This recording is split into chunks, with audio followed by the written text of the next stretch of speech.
The Blokebusters podcast is proud to be a member of the Podbros Network. You can find us, as well as other fantastic podcasts such as Pencil and Ink Review, Another Damn Trivia Show, and The Language of Bromance at podbros.com, as well as on most other fine podcasting services. Now sit back, relax, and prepare to share and enjoy the Blokebusters podcast.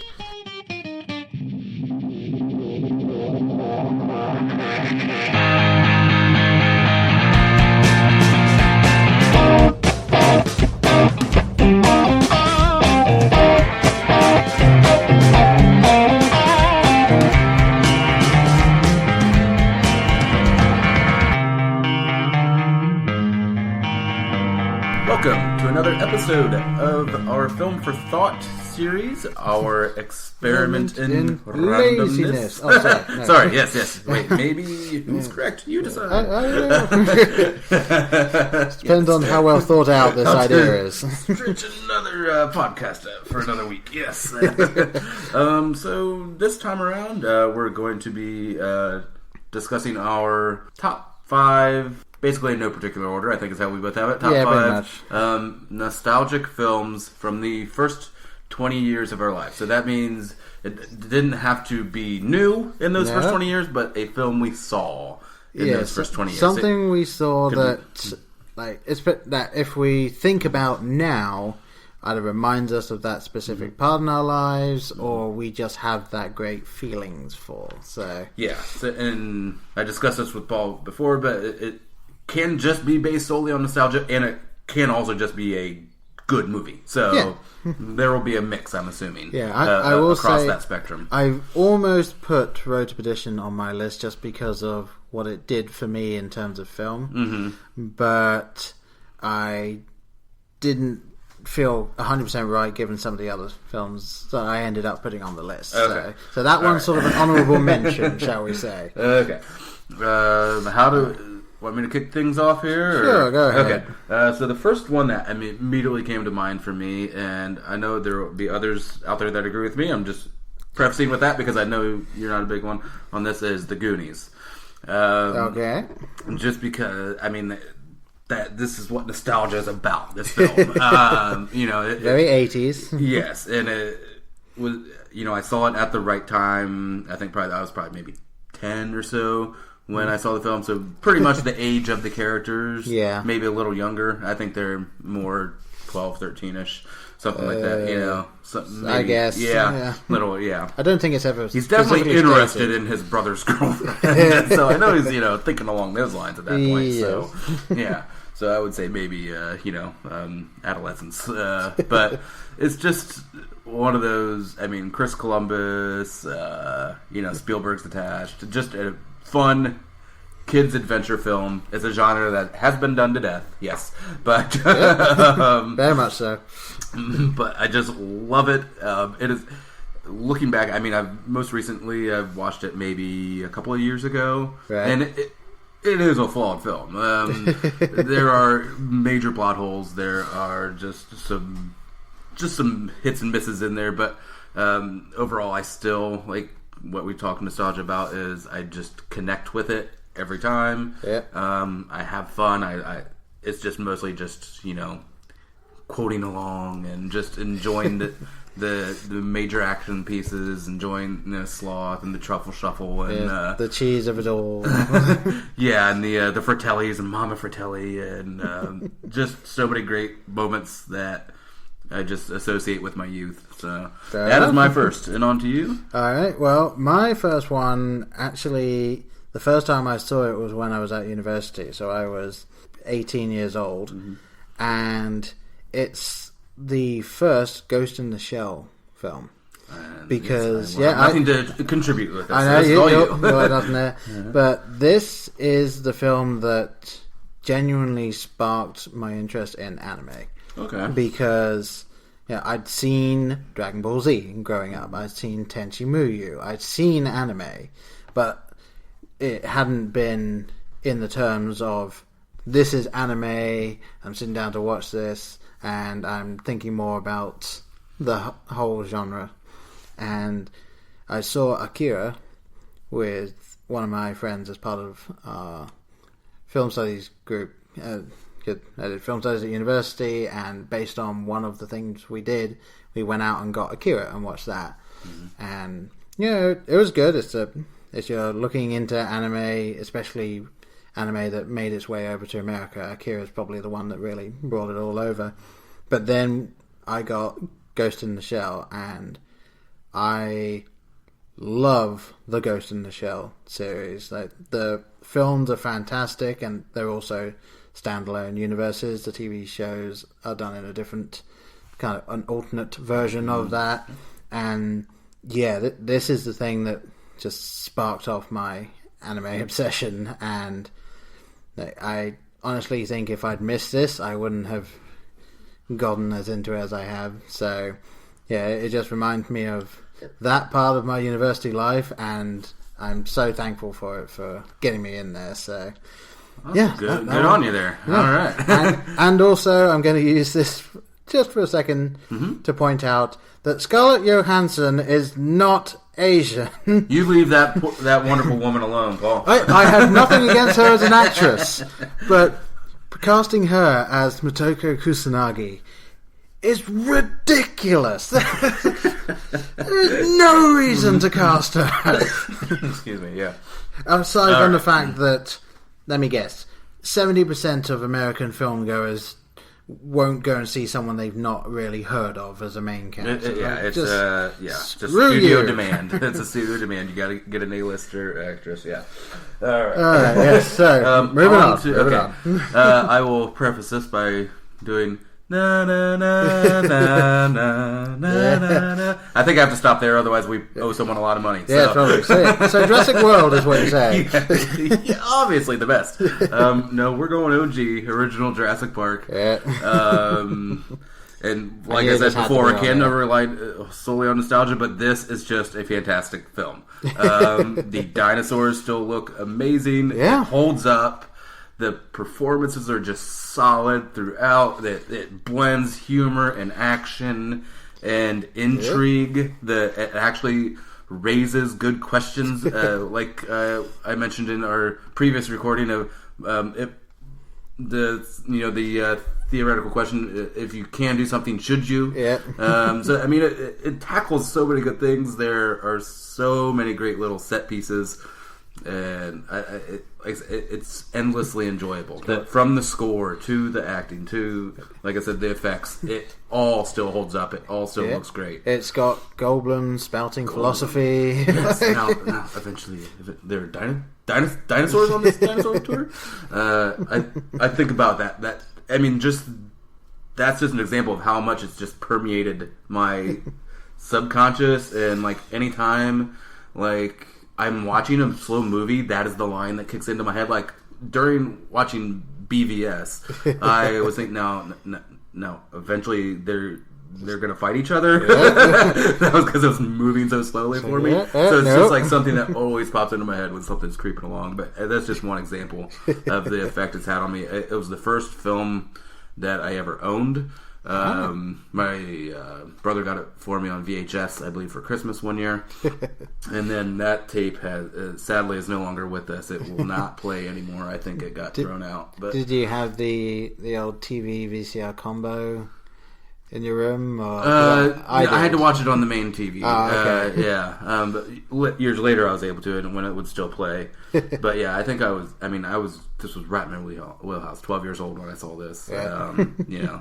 Essentially like the age of that, the boy in the, What is the rating over here? Is it PG-13? I believe it's got to be PG-13, yeah. Yeah, because in England it was PG, and this was the first film that my parents took me to see in the cinema, where they went ahead of time, watched it, and then took me and had my mum sitting next to me whenever there was a part that she deemed was scary coming up. She would lean over to me and be like, okay, now there's That's some of the best parts of the T-Rex knocking the Jeep over. Well, that was the thing. That apparently about 30 minutes into it, I just turned to her and say, I'm watching the film.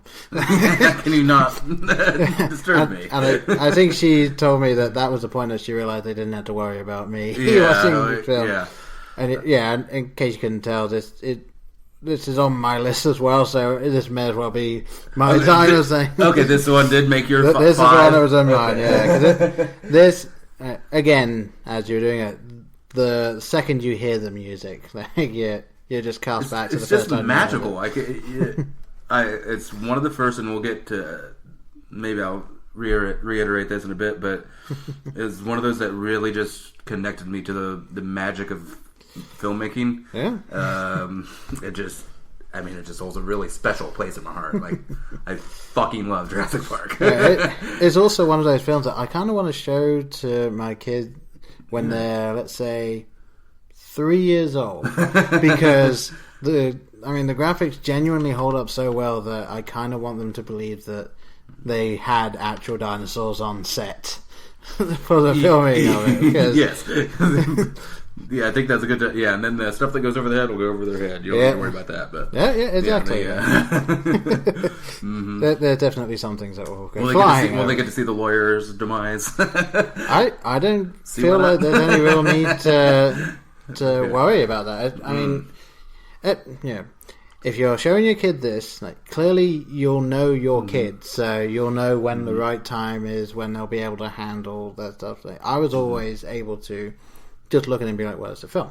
Like, it doesn't matter what's on the screen, it's a film. So, Let me pose this, since we both are just, I would say, borderline obsessed with this movie. Just a real top, borrow from podcast friends of ours, the top death scene, or just maybe not death scene, but favorite death from Jurassic Park. Favorite death. Well, implied or shown. No, well, in that case, I think you might be going along the same lines as me, and that would be Samuel L. Jackson's character. Just the arm?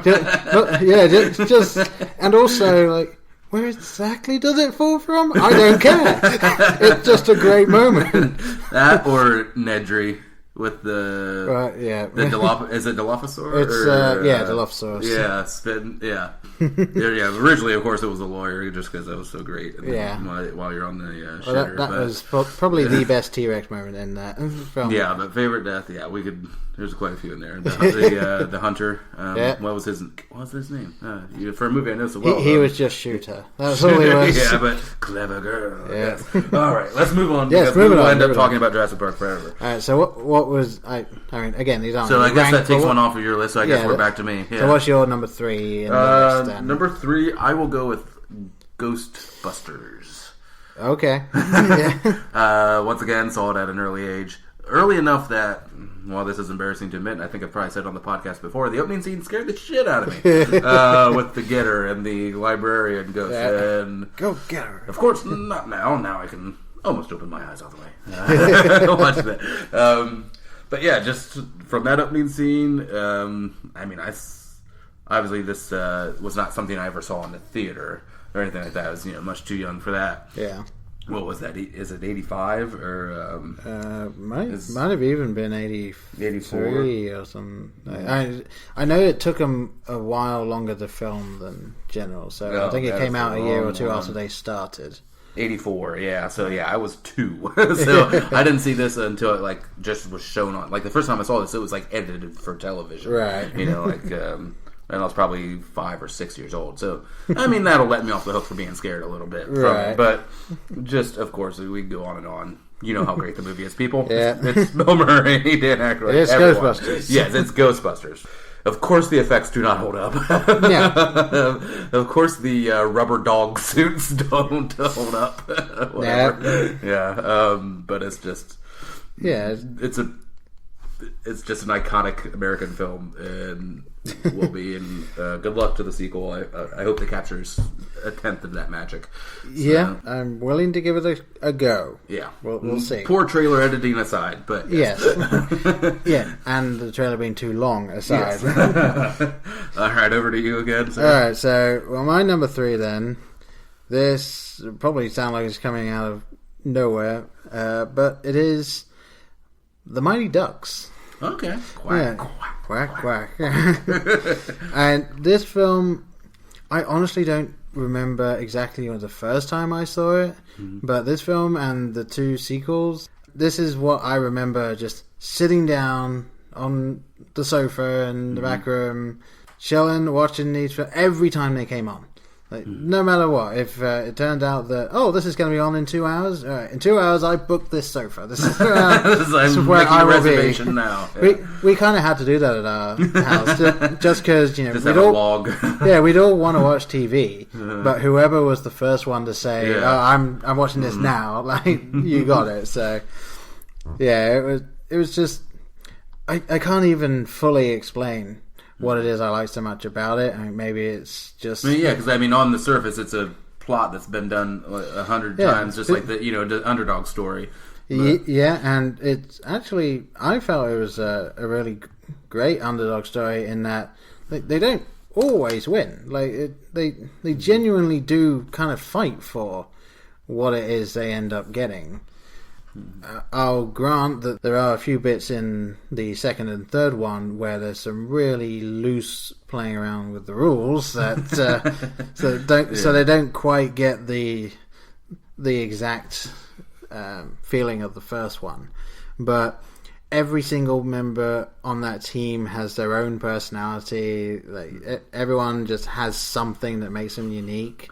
Whereas now you'll have 4 people that are like that, and everyone else is just a background guy. So it's a great ensemble. And just a little credit to the influence of this film. There is a real NHL hockey team that is based on the Anaheim Mighty Ducks. I know.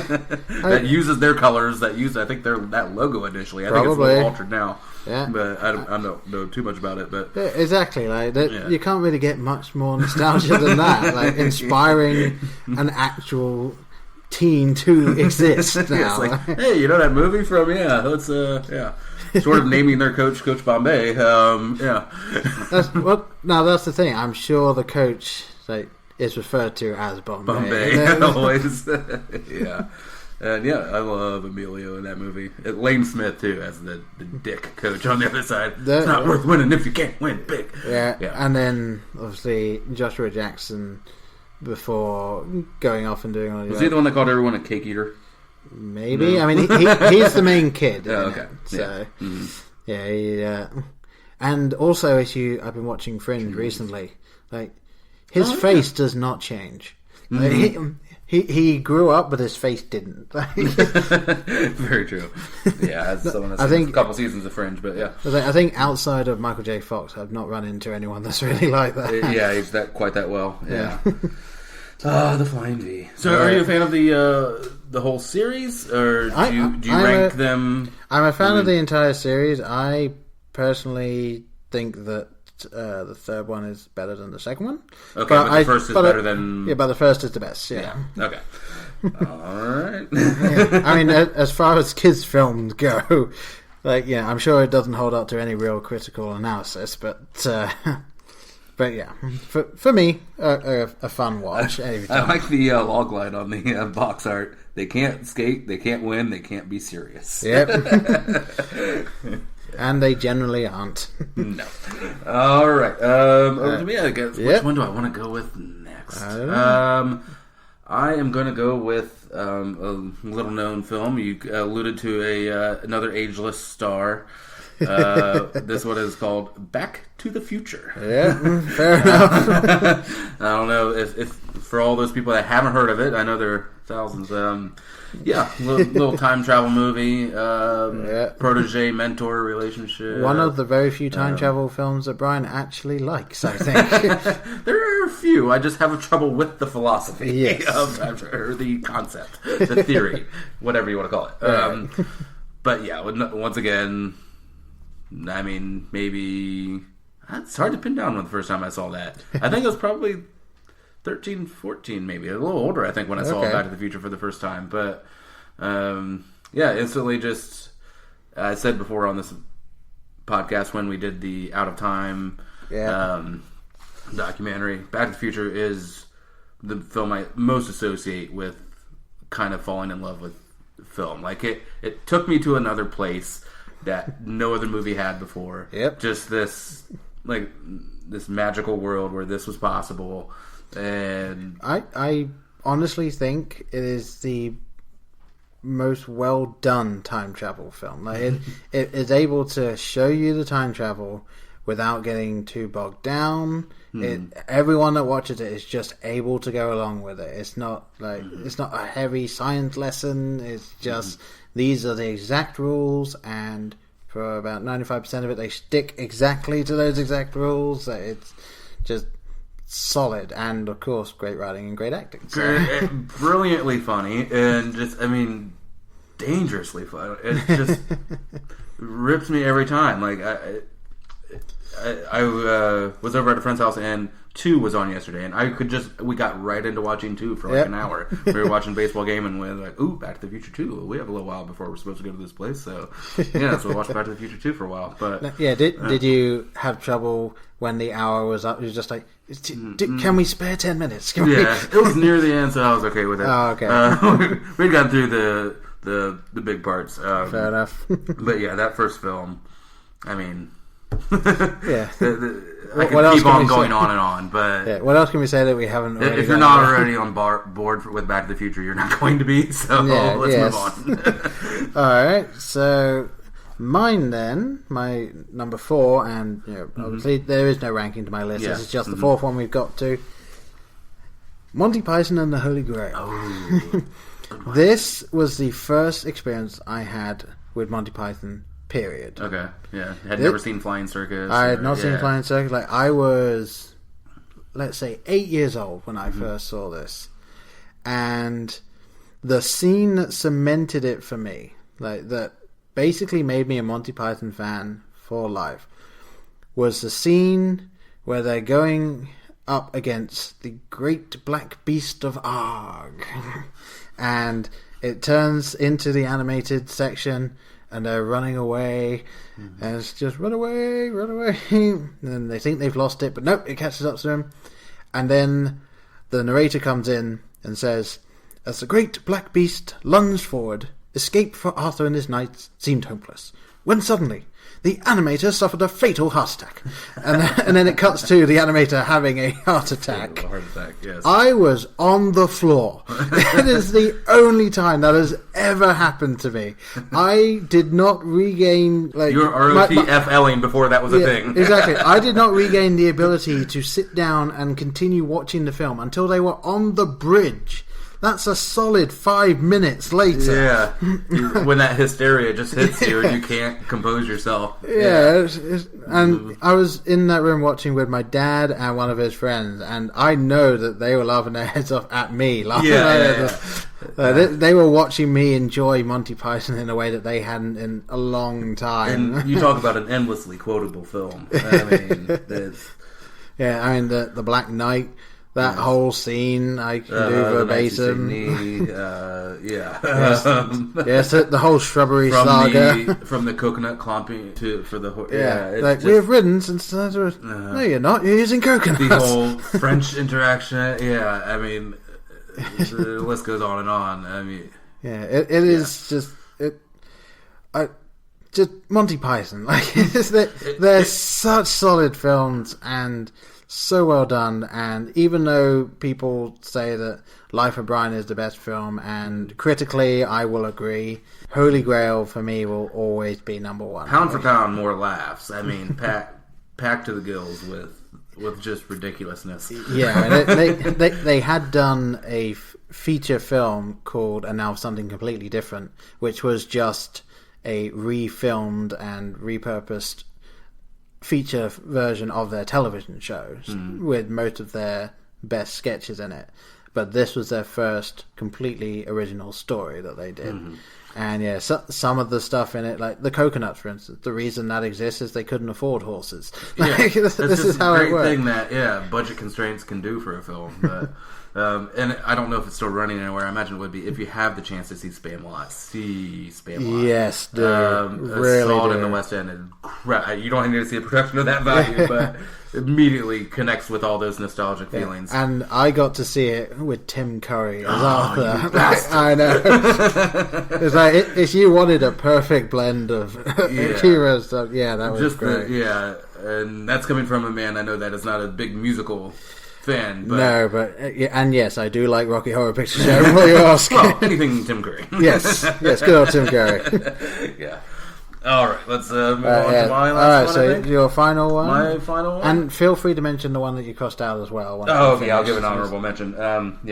So this would be Ferris Bueller's Day Off. Okay, fair enough. I'm not a fan, but... Not a fan. Oh my god, would you get out, please? So yeah, when did I see this? Oh my god, this came out in 86. And I guess I saw that probably shortly after. Probably 87, 88. I was probably 5 or 6. Okay. The first time I saw it, and a lot of it, of course, went over my head. So you'd already started school then, so you knew the... Yes, and here is my major connection with this film, is that my brother and I, on occasion, and thank you, Mom, for this, would play hooky, and she, of course, would go along. We would fake illnesses and whatever, and of course, our mother knew we were sick. Maybe once or twice a year, just and like... some days your kid needs a day off, so just, there's no huge test that's going to make or break their year. Let them take a day off. School's rough. Can be, for a young person, and so we would play hooky and we would watch this movie together. Okay, yeah. And just, you'd watch the Ultimate Hooky movie. Yeah, and just fantasize about just doing those things, and because this is not my personality at all. The type A personality, the not really jock, but the popular guy in school and stuff, and just hilarious. I mean, I don't know, you're not a big fan, you said, but I just am a huge John Hughes fan. Oh, no, it's probably my favorite of John Hughes. I mean, well, Breakfast Club, I would say, critically probably better film. Oh, yeah. But I love most John Hughes films, just for whatever, maybe it's because I didn't grow up in America and I don't have this exact type thing. Yes. I didn't connect with it. So, but yeah, and then for our senior trip, our group of friends went to Chicago. Well, Myrtle Beach is the place to go, kind of in this part of the country. Right. But we're like, no, let's go to Chicago and have fun. And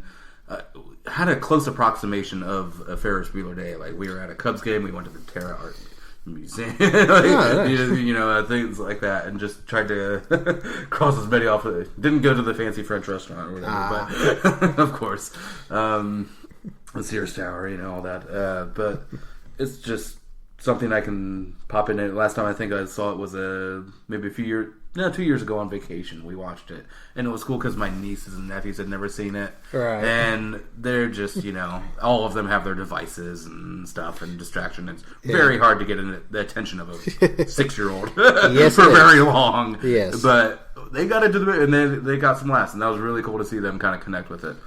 Yeah, and that's about all I got on Ferris Bueller. And Matthew Broderick, another one of those ageless faces. Kind of. Yeah. A little worn, but yeah, still looking pretty good. Basically just add a couple of lines and that's him now, yeah. Yeah. And to finish things off? Well, my last one is... Actually, I had so much trouble choosing between these two because they are, to me, interchangeable. Okay. Jumanji and Hook. Ooh. Like, those two films... See, I definitely connect with one and not the other. Well, that's the thing. Both Robin Williams films, and Robin Williams, it was such a huge part of my childhood. I couldn't not have him on the list. And that's true. Now I feel shitty. No, that's fine. Yeah, speak for just because he wasn't as big for you. Yeah, but yeah, when it came down to it, I would say Hook more so than Jumanji in terms of nostalgia feeling for me. But I was Alan Parrish, like the kid Alan Parrish. That was me. Like, I looked like that. I kind of acted like that. And my mum, when she was growing up, she had a really good friend called Sue. When she grew up, she had a kid who is Peter. Like, looked exactly like him. Like, was that kind of energetic type kid. Like, so, obviously, whenever it would be on, the family joke was that, oh, there's Paul, oh, there's Josh, Paul again. And, yeah, I mean, hey, if I was going to grow up into Robin Williams, I'd be absolutely fine with that. But yeah, these two films... Oh, Bob Hoskins, he's no longer with us. Yeah. Smee, poor Smee. Yeah, goes. No, oh my god, yeah. Amber, Maggie Banning has grown up nicely. Sorry. I'm just looking through the cast list here. Yeah. Well, and then of course, you got to mention Glenn Close. Yeah, good old Glenn Close. One of the finest hours. Yes, absolutely. In the Boo Box. Yes. Wait, I am still shocked by... It's really fun to tell people that piece of information that Glenn Close is in Hook. And it's like, she is? It's like, yeah, she's part of the Ghost in the Box. What? Yeah. Just that sudden shot's like, no. And then they see it once again, and it's like, okay, no, yes it is. And then you got Jumanji. Obviously, you got Kirsten Dunst in Jumanji as whatever the character's name is. That's the one I'm not. I'm blanking right too now. Too much, I know. Yeah. But when I saw it, I was probably the exact right age for it. Robin Williams, fantastic whenever you do it, and then you just have the wild adventure that is Jumanji. The fantastic Van Pelt character, I thought. Such a great villain. One of those villains, kind of like the Terminator in Terminator, or the Liquid Metal Terminator in Terminator 2, the one that will just keep coming, that will hunt you down. That is what this guy was. So, okay, so yeah, I guess Van Pelt is the kiddie Terminator. That's who he is. And so for me, interchangeable. Obviously, for you, I guess it sounds like Hook. Is something I saw once, and but Hook was definitely the one I connected with. That one, it doesn't hold up for me as much as I'd like it to. Hook. The movie certainly has issues, I think, but it does have so much charm to it that I'm willing to overlook a lot of that and the problems it has. One other cameo as well is, I believe it's George Lucas and Carrie Fisher play the couple that are lifted up by the fairy dust at the very end. I believe I'd heard that before. It's a very, very random cameo. You never see their faces. There is no way you would know that. Phil Collins as well as Inspector Good. Yes. Yeah. And Dustin Hoffman. Yes, and we can't end any discussion of Hook without going, Rufio. And the men. All right. I just want to mention my honorable mention. Yeah. Mention the mention. Yes, go ahead. Allow myself to introduce myself. The Nightmare Before Christmas. Okay, yeah, fair. Just introduced me to that. To Mr. Tim Burton. To kind of, my first experience with Tim Burton, to kind of the weirdness and kind of wonderfulness that a film can have to it. Like, still be charming and appealing and still just be a little odd. And also because my sister took me to see that film, and I think I've talked about it before, that the first real theater experience I remember going to. And that film is responsible for me believing that the word is pronounced skeleton for the majority of my life so far. Every single time I would see a skeleton, I would think Skellington. How many bones are in a skeleton? Yes. That's the thing, I very rarely saw it written down. I just and occasionally it'll just pop in my head some random day, like, this is Halloween. Well, I tell you want to do yourself a favour then and look up. They released an album, I think it was 10 or 15 years after it came out, which they got a whole bunch of bands and artists to record their version of the song. Marilyn Manson did this as Halloween, and Korn did Kidnap the Sandy Claus. I don't know if I'd appreciate the Korn It is genuinely fun to listen to. Yeah. And once again, yes, a great cast. You got Paul Rubens in there too. Of course you do. Yeah. Why not? You're going to have Pee Wee Herman. Yeah. I just had another honourable mention pop into my head the second you said that. Then it's actually Matilda. that style of film. But yeah, so it's just one of those.